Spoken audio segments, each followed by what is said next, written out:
stuck with you again, because a vision softly creeping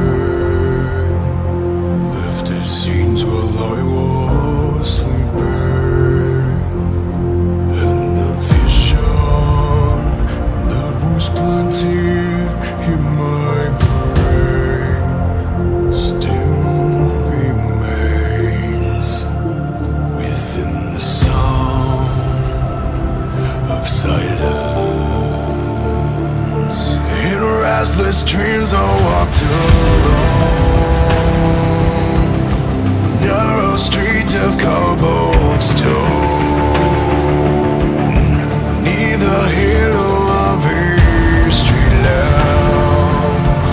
I turned my collar to the cold and damp, when my eyes were stabbed by the flash of a neon light that split the night and touched the sound of silence. And in the naked light I saw 10,000 people, maybe more.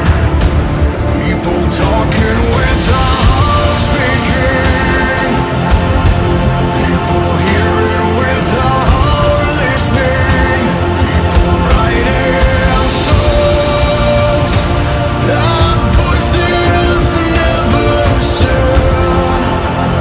And no one dared distant the sound of silence.